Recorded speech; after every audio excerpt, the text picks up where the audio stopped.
very generously allowed us to share a copy of Jaebadiah's book with each of you. So some of you hopefully have already received it in the mail, but if you registered a little closer to the event, then it should be out to you next week. So keep an eye out for that. Thank you, T-Mobile. All right, that's enough of me. You're all here to hear from the Chamber's good friend, Jaebadiah Gardner, about his book, Believe in Yourself, Business Essentials for the Millennial Entrepreneur. Jaebadiah is an African-American, Mexican-American businessman, multifamily real estate developer, author, and the founder and CEO of Gardner Global, Inc., a privately held holding company. He earned a bachelor's degree from the University of Washington and a JD degree from Western Michigan Law School. Prior to development, Jaebadiah worked for Turner Construction, building commercial high-rises in downtown Seattle. He's really created a niche in providing nonprofit, public, and private market development services. He's the driving force behind real estate development and acquisition opportunities. And his focus is building wealth through investments, partnerships, and community. So I will turn it over now to you, Jaebadiah, to share a bit about your story and your book. And then in about 20 minutes, we'll do some small group discussions around some questions that Jaebadiah crafted from the book. And then we'll have Q&A time. So the floor is yours. Thank you, Lee. Appreciate that introduction. Good morning, everybody. So good to see some familiar faces. I want to thank the Chamber. Appreciate you guys for coordinating and putting this on, and also thanking T-Mobile for purchasing the books that have been and are getting sent out to you all. So I really thank you guys for the opportunity. I'll keep it brief and just kind of, leave some room for some questions, but I thought it was really important, considering the time period that we're in right now with a lot of the social unrest and political kind of wonkiness, to really give folks an opportunity to hear about the journey it took for me to not only write the book, but self-publish and hopefully inspire other folks who are thinking about writing their journey and documenting that, and how to document it, and how to present it in a way where folks can not only receive your story, but also monetize it, because I am a businessman. Let's be real. I'm a businessman first and foremost. And, it took about, I would say, 2 years, almost 3 to self-publish. I get the most common question I get often sometimes is, why did you decide to self-publish? And one of the biggest reasons why I decided to do that is because after doing an extensive amount of homework, I realized that in order to keep a lot of the copyright, or all of the copyright, royalties from my work, my body of work, I would need to be able to do that in an entrepreneurial kind of way. And then the second biggest reason was how can I, it doesn't make sense. How do I write about a book about being an entrepreneur and not self-publish and not be an entrepreneur about that process? And then go out and seek a big publisher for that. So a lot of the journey for me was, if I'm going to write about my experiences of being an entrepreneur, I really got to be 100% with that process. And so I decided to make sure that I sought out the way that I can self-publish. And there's a couple different routes I could have went. I could have went directly through our neighbors, Amazon. But realized quickly that I would lose a lot of control that way. And so I ended up finding a third-party back-end self-publishing company that provides services that allow me to touch thousands of online book retailers, and I wouldn't lose my copyrights, and I would keep a majority of my royalties. So that's what I did. And that took about maybe, half a year or so to really kind of dig through that process. And then you have the writing itself. Like I said, it took me about 1.5 years to actually write the book. I wrote every single word. I had someone come in my office last week and to come in to get a copy signed, and they were shocked to hear that I actually wrote the book. They thought I had a ghostwriter. So it's not true. So I actually wrote every single word. I would work normal hours during the day, and I would stay after hours dim the lights low in the office, and I'd get to work. I get to writing. I wrote a lot of the book on the plane. Most of you may know I travel quite a lot, quite extensively, internationally. And I found a lot of time there where I can kind of like zone out and get focused. I wrote a large part of the book flying from Seattle to Singapore, 9 hours to Narita, Japan, and then another 5 hours to Singapore. I got a lot of writing done in those 9 hours. But I really wanted to share the journey of what it's been like for somebody who looks like me and who can relate to the circumstances that I come from, and share that and let people know that it's not always glossy. It's not always pretty. The entrepreneurial grind is a tough one. And so I wanted to counterbalance this book with a lot of my social media, because a lot of my social media, I'd like to think is positive and uplifting. But I wanted to use this book to really, really dig out some of the grind that I got through, essentially, some of the really nuts and bolts, some of the real pain that it really takes. Because what I would hear often is, and still I hear this to this day, and I'm sure you all hear it too, is most people find it very attractive and alluring to want to be a business owner, to want to be an entrepreneur, and it feels right. It feels good to say that, like, I own a business and I'm an entrepreneur. And then it's a whole other thing to actually practice that. And then it's a whole other thing to maintain it. And so I wanted to share some real life experiences that it took for us as a small company. We're still a small shop. We're not, an Amazon. We're not making billions of dollars a year, but it's that much difficult if you don't come from resources. So it was more like a prep guide, a toolkit for folks who are thinking about it, and, trying to prep folks for, like, hey, these are some of the things I ran into, and here's how I dealt with it. And hopefully this is, if you come across a situation that's very similar, I hope that this book is somewhat of a tool to say, oh, I kind of remember that struggle. It's not the same exact struggle, but the premise is. And so I'm going to go ahead and make a right turn instead of a left. I really wanted, obviously, millennials. I really wanted to give millennials, but young millennials of color, Black and brown people, a blueprint for what to expect and what to potentially, follow. So that's kind of a long and short of it. I don't want to go over too much time, Lee. You kind of have to let me know where I'm at.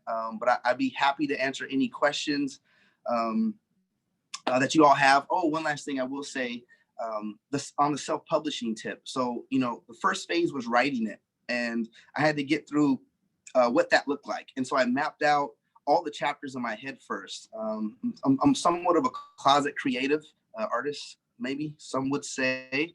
But I mapped out all the chapters in my head first, and then I threw them on paper, just all the chapters, no content, just straight chapters. And the chapters were periods of my life or subjects that I wanted to discuss. And then after I laid out each chapter, and they it got big and shrank at times, right? I had 12 chapters, shrank down to 8, it came back to 11. And then what I did was I would, find the time, make the time to go and just start documenting my thought process and my experiences per chapter. After I laid that out, I had to find an editor. And there are some typos in the book. So if you're going to ding me on that, look, man, I self-published, so it is what it is. We really worked hard to try to find every typo, so to speak, in the book. And I had an editor, actually a paid editor, who's a professor at UC Berkeley, who went through the book extensively for about 3 months. And what I learned was through that process was everybody writes different, and everyone's going to put a comma in a different place, and everybody's going to say things differently. And I'm pretty real about, I like to think I'm pretty real about, who I am and authentic about where I come from. So a lot of the book is me in my real voice, right? And so I purposely was wanted people to understand that, yes, there's a professional side to Jaebadiah, but there's also a side where I have to pay homage to where I grew up and how I grew up. And I wanted that to come through in the book. So hopefully that did come through in the book. So after a paid editor, so the first step was writing. Second step was having a paid editor on board and having a really tough conversation, because you want your editor to edit your book, but not change the context of your words or your story or your sentence. So you got to be really in sync with your editor. And then thirdly was the design. I paid a designer to actually design the book, and I paid a photographer. So the photographer came first, and then I shot over some images to my designer, who is an incredible book designer. He specifically designs literature and reading material. So I sought out somebody who, like, this is their craft. And I just shot him over on my photos and I said, hey, I'm having a tough time figuring out what this should look like.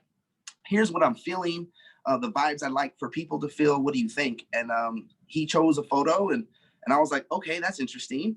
And then we had several rounds of edits and ideas, and then we landed on what we landed on. And so writing, editor, photographer, designer, and these are typically things that a big publisher would provide for you.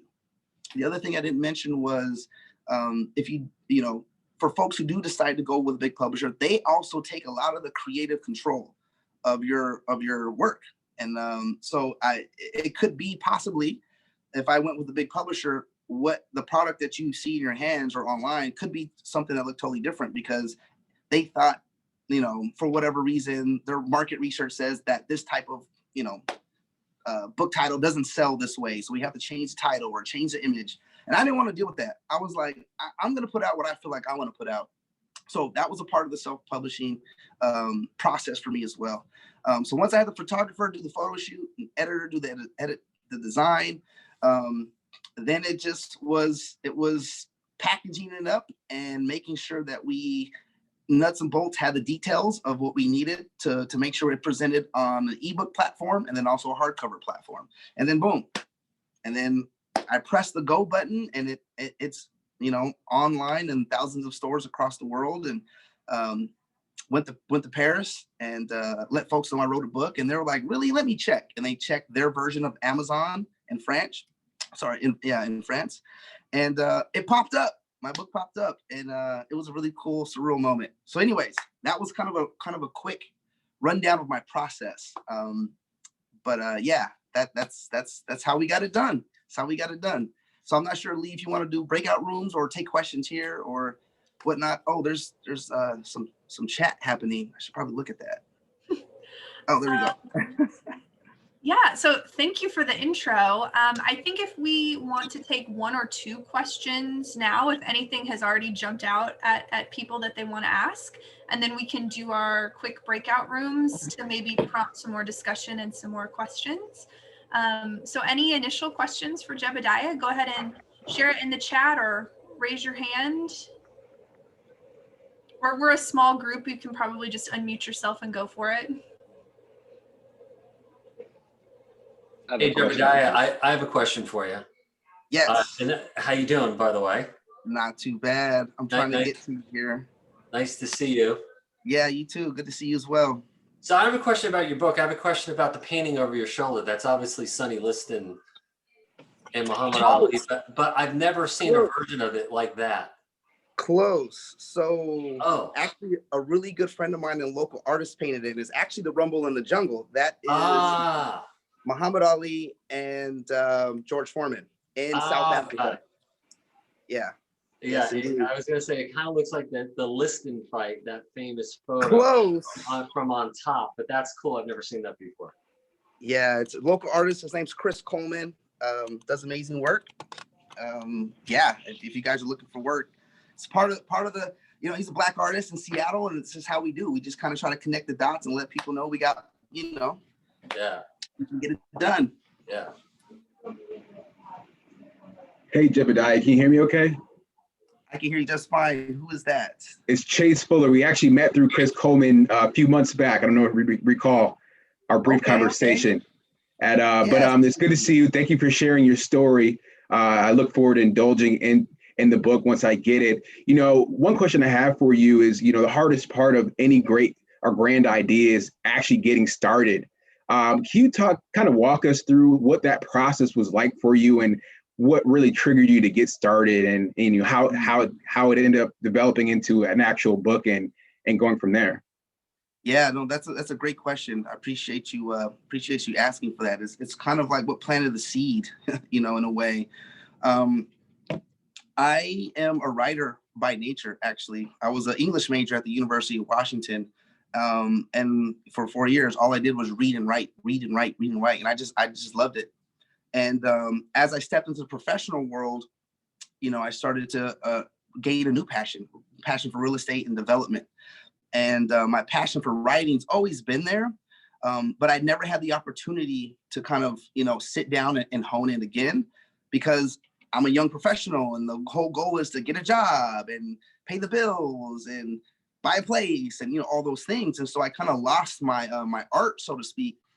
And I had moments where I would try to kind of get back to writing, and I just, it was very fleeting, because I was building a business. I was, from the ground up. And then I told myself, if I don't make the time to do this, I'm not going to write. Like it won't happen.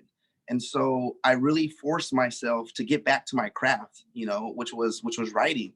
I really enjoy it, unbeknownst to most folks. I would tell myself, hey, if there's blocks of time where, I wasn't doing anything, so to speak, I would write. And literally in the book, if you read the first couple pages, I talk about places where I've wrote. I wrote on the plane, I wrote on my parents' house, and I literally was in Folk Life Festival, like as people were drinking and partying and hanging out in Folk Life back in the good old days when people would hang out with each other. I was sitting there in the beer garden and I was on my phone and I was writing,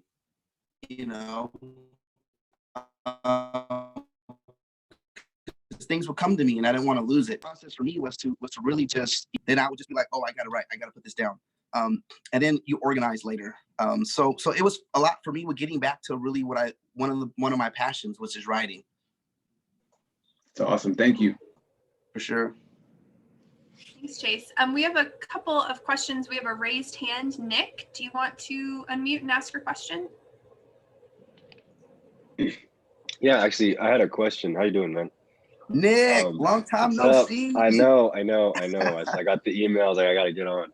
Appreciate you. Yeah, man, we got to connect. I had a question. If you're able to go into it more, like what kind of rights and did you lose if you went through Amazon, and also with the creative control with the bigger publishers? I'm curious to know, like, what kind of restrictions they gave you.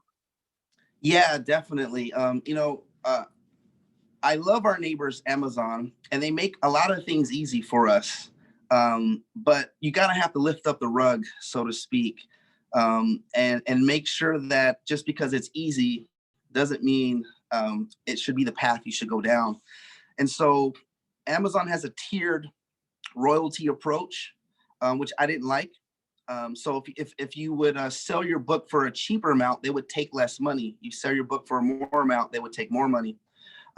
And if you would go directly through them, meaning if I would have uploaded my book and self-published through them, they essentially own the copyrights to your words. They essentially own your words.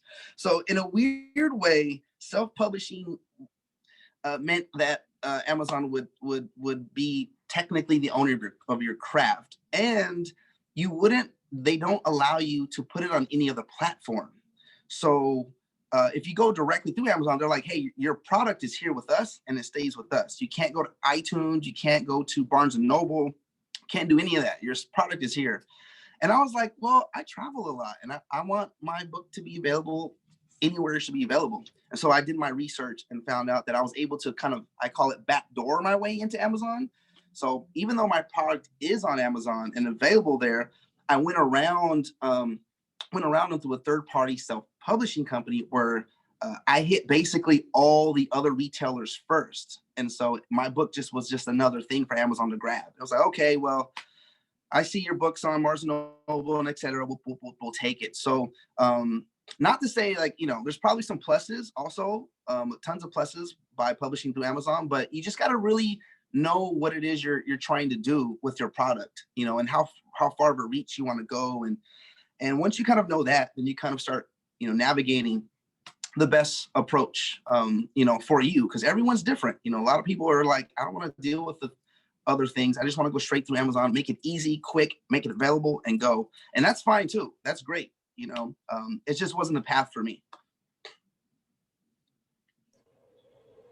Well, this is Good to see Timmy you, by the way. Foster, and this is Timmy Foster, And I would be Timmy! remiss Timmy! if I didn't say a few words. I'm actually work with Jaebadiah Gardner. I'm a strategic consultant with one of his companies on Point. And I do have a 19-month-old niece in the background who you'll hear talking behind me. But I just want to really speak to your tenacity and your capacity, Jaebadiah. And as you talk about the process of the book, you know, you make everything for the most part look really easy, but you put a lot of time in everything you do, and you put a lot of quality in everything you do. So I just want to publicly acknowledge you and acknowledge that. I mean, just seeing the behind the scenes, even from the photo shoot to picking the picture design I mean, it's a lot of work.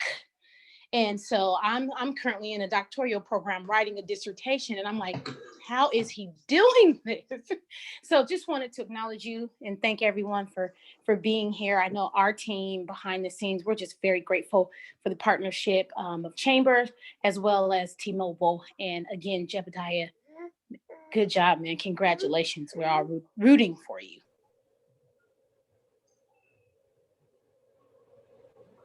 Thank you. It looks like we have a raised hand from Megan. And then after this one, I'm going to put us into breakout rooms. And the questions there are a little more focused on some of the content from the book, building a business, what you're passionate about. So we'll get into that and then come back for another round of questions. So Megan, go ahead. Yay. Hi. How's it going? I'm so happy to be here. So happy to see you, Jaebadiah. Woo! I would like to know what you learned about yourself during this process.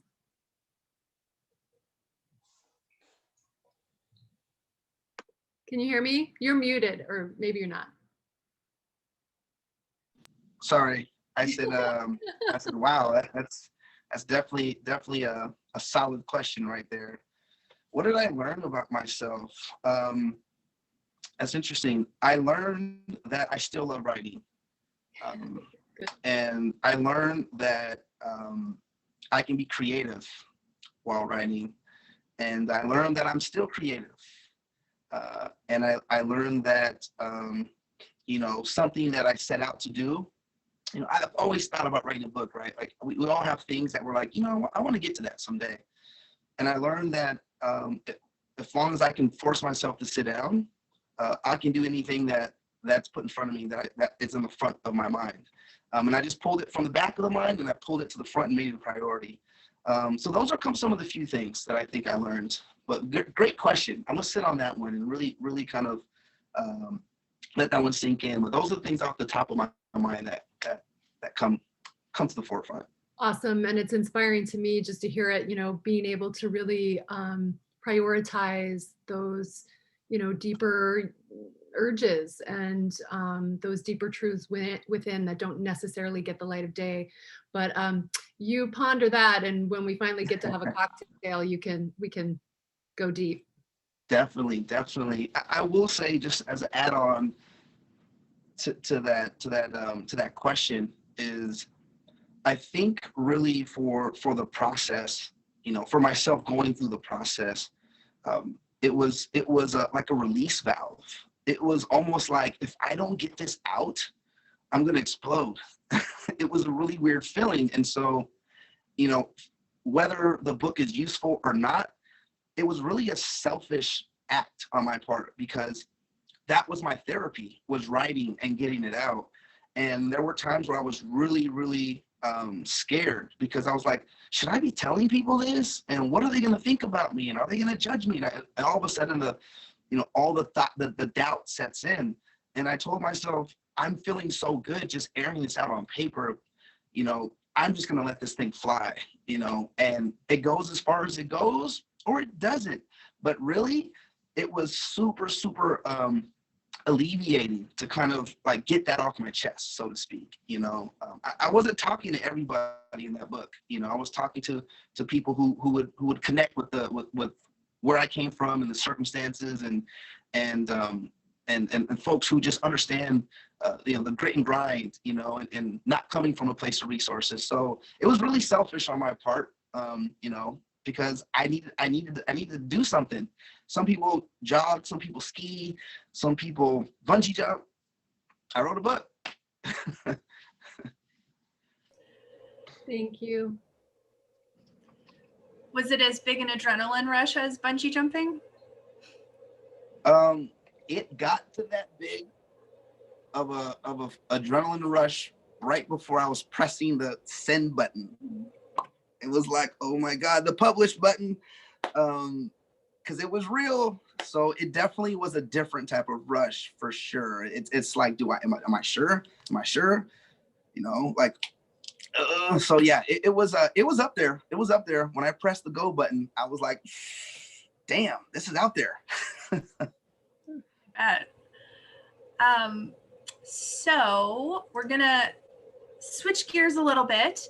I'm gonna put you into a few breakout rooms. Don't be scared. You're gonna get to talk to your fellow attendees for a few minutes, and I'm gonna be popping Jaebadiah out into each room, so you can talk with him in a smaller group. So in just a minute, you'll see this image pop up. The host is inviting you to join a breakout room. Just click it, and we'll only be in there for about 10 minutes or so. So again, no need to be scared. A little human interaction never hurt any of us. And so we prepped some questions. Jaebadiah helped craft these from some of the themes from his book. So if you need to get the conversation started, chat about how do you turn a passion into a business, or put your passion into action? What do you think it takes to be a business owner? How do you handle adversity? So you can talk about this with yourselves. Jaebadiah will be popping into each room, and then maybe some questions will come up from this discussion that you'll want to ask him after that. So again, I'll put you out into those. We'll have about 10 minutes, and then we'll come back for more Q&A. So here we go.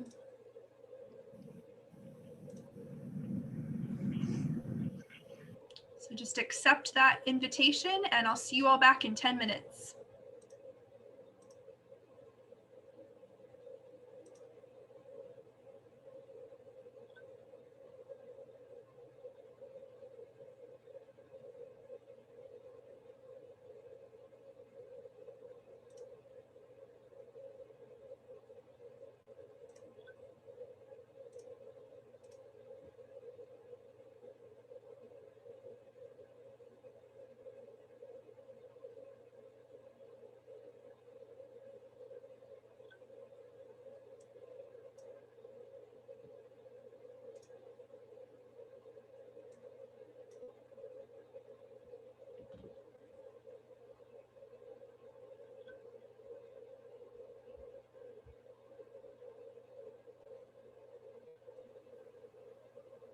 Okay. 2 minutes, then I will move him. Do you want me to go into any of these rooms and drop in that question in those questions? Yeah, that'd be great. Let me copy it for you from the, or do you have it in the agenda? I can copy it from the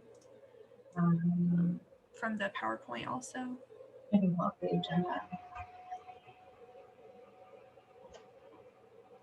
There you go. Oh, thank you. Mhm.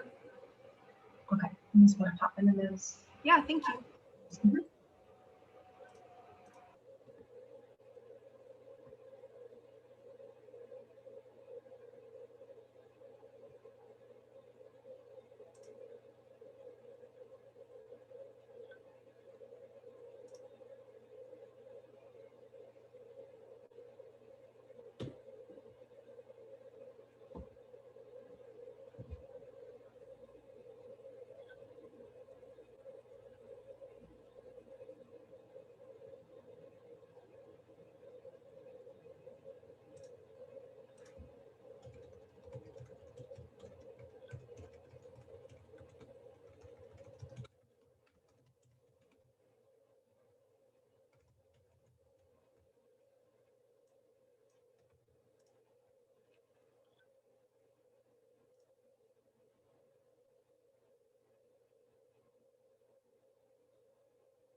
gonna have to like pull him out mid-sentence.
I'm not really saying anything as I like pop in these rooms. I hope that's not weird. I'm just like, That's what I did when I did it for CDRT.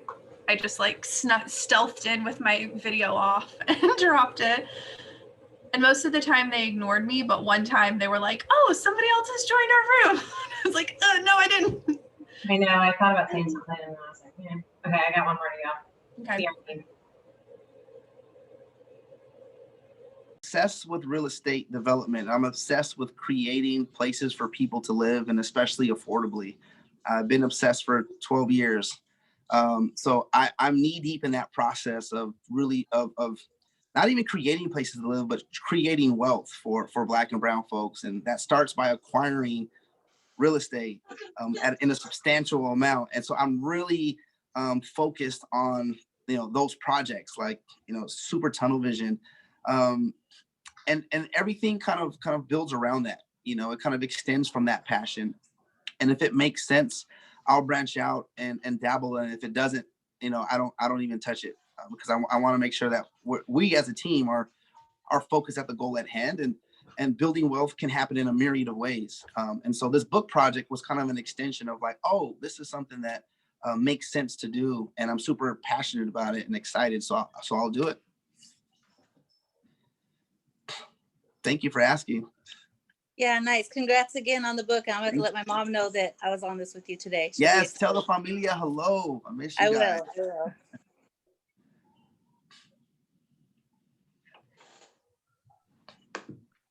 Well, it looks like we have a question from Paul.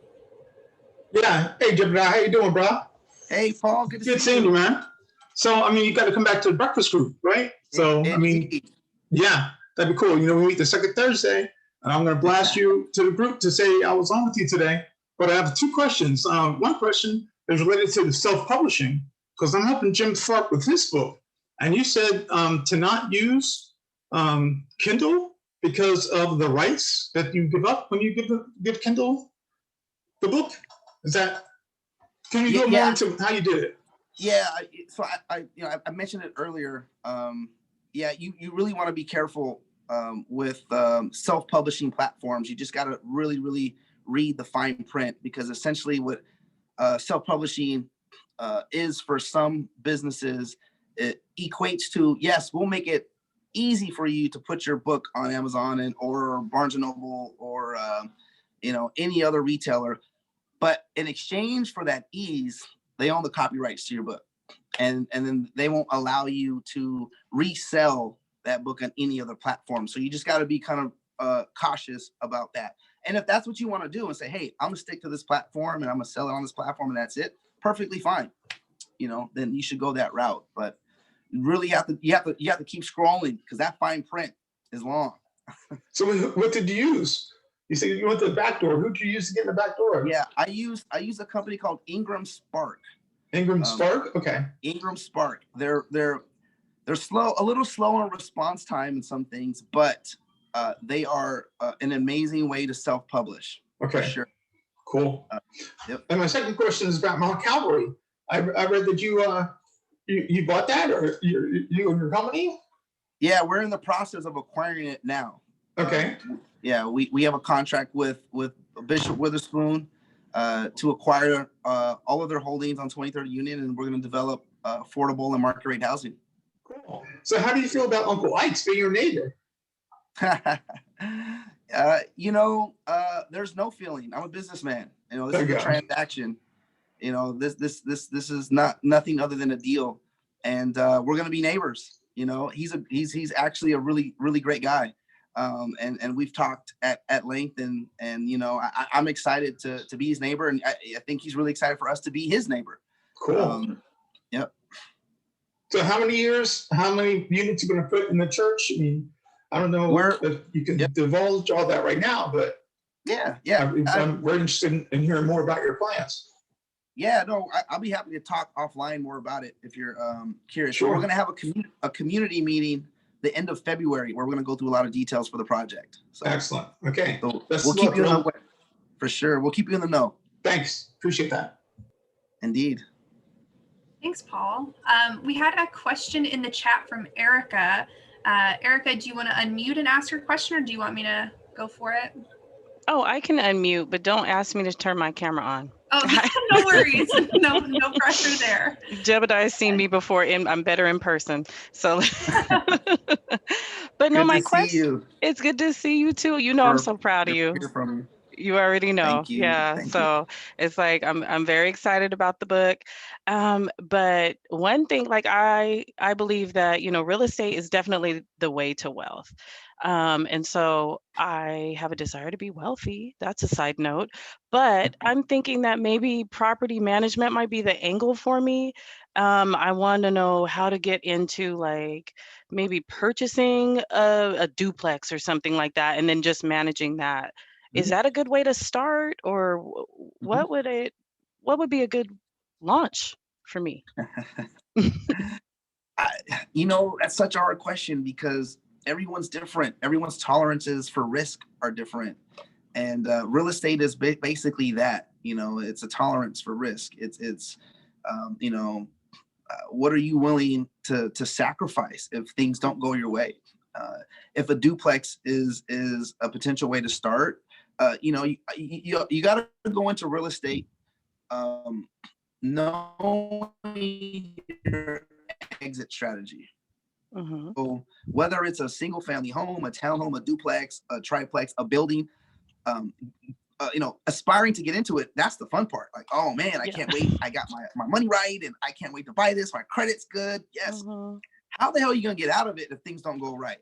And that's where a lot of people get caught up. They lose their shirts, aka they lose their wealth because they weren't prepared to exit properly, or something happens and they didn't have the right expertise around them. A lot of people with money, they don't know everything, but what they do is they call the experts. They're like, all I know is I want this duplex and it's going to cash flow X amount. I don't know anything about management, so they call a property management company, right? All I know is I don't want to lose my money with my taxes because I made money off this property, so they call a really good CPA. So surround yourself with the experts that are in real estate every day, and think about your risk tolerance. And in the worst case scenario, how would you want to exit, that project or property? Because you can't get emotional with real estate. It's one thing I learned. One of my earliest advice from one of my mentors is like, you got to have ice in your veins. If you get attached to the property, then your emotions are going to drive your deal, so to speak, and you're not going to make rational decisions. It's you got to be cold as ice. But that's just how I approach it. Otherwise, I'd be attached to all the projects. I'm like, no, I don't want to let it go, and then I'll be making decisions to kind of hold on to things that I shouldn't hold on to because it's draining me, resources and time. So now it's just like, no, I don't care, it's out. Or like, oh, that's a good deal, and if something happens, I'm like, oh, then it's out. Yeah. Yeah. So I don't know if I answered your question, but You did, but I was thinking that it's a long-term strategy. So I'm glad that you said to think of an exit plan, because I was thinking if I sign up for this means I'm signing up for 20, 30 years. Yeah. So, I mean, if you sign up for a 20, 30 year loan, but you have a 5-year exit strategy, then that means you need to be thinking about what you're going to do to that property to increase its value so you can get your money in 5 years plus a return, and then you're out of that 30-year deal. right? Gotcha. Versus being like, oh, I'm going to be in this for 30 years. Unless that's what you want to do and say, this property we're going to have in the family forever and ever and ever. I don't care how long my loan is, but we're not letting this go. That's a different exit strategy. Right. So, Okay. Thank you. Thank you for that. yeah, you're welcome. Thank you. That's great advice. We have 2 questions and we're coming up on time. So let's get through these 2. Nash, your hand is up. Go for it. Hey, Jaebadiah, this question relates more to being an entrepreneur, like starting your own business and writing a book, right? It takes a huge amount of persistence in what you do. So I guess I'm asking you, like, what are some of the habits that you have that allow you to build that persistence? Great question. I actually talk about a couple of those in the book. So when you get it, you'll be able to see it on paper. There's a couple things that I do. I would say a few things, but I have a lot of conversations with myself. Honestly, I talk to myself quite a lot. I'm literally crazy. I'm crazy in the head. But this is being recorded, and that was a joke. I am. You got to be crazy to do a lot of this stuff, right? Especially real estate, at this level. And to be an entrepreneur, you got to be crazy to be an entrepreneur, especially in 2021 during COVID. Who wants to open up their own business? What? It is a very, very difficult thing. So some people jump on airplanes, some people start businesses, right? And so one of the things I'll speak on one of the things for me is I always look at it as hard work is easy work, right? Heavy weights, light work to me. You know what I mean? And you just consistently push yourself. And when you push yourself, you find your own internal threshold of like what used to be heavy is not heavy anymore, and what used to be hard work isn't hard work anymore. And then once you kind of start getting through that barrier of like, wow, like writing a book was difficult, but I did it. So now I got book 2 and 3 ready to go. Book 2 might come out in the next month or so, and book 3 might come out in the next 6 months, which was, I would have never gotten that point if I didn't get the first project out. So I'm always constantly talking to myself and reminding myself that hard work is easy work, and heavy weight's lightweight, and that literally is like a reminder of, oh yeah, this was hard, but not anymore. I trick myself. Otherwise I'd be so scared. I wouldn't be like, oh my God, I scare myself out of doing, anything. So you gotta play with yourself a little bit, play with your mind a little bit. Gotcha. Thanks. So Indeed, basically have a love for challenges. That's how you become more persistent. Okay. Yeah, you got to have that risk tolerance if you want to be an entrepreneur, because it's not for everybody, and so you just got to know like where your threshold's at, like where your breaking point is. And in the book I talk about that, and once you find that breaking point and you realize that you didn't break, then you keep going, and you're like, okay, I got to keep going, so. Thank you.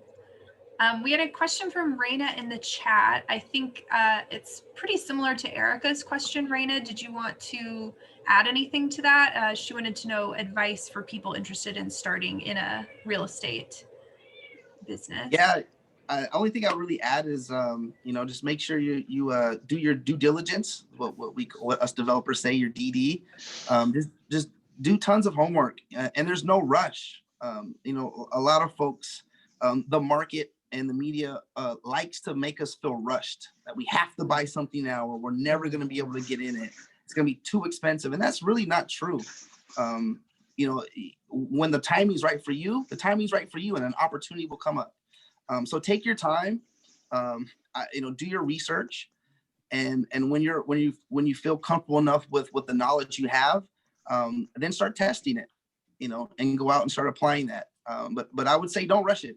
Don't feel rushed. Don't let the media, don't let the newspapers rush you into real estate specifically. It's a different animal, and you want to make sure you understand it as much as possible before you get in it.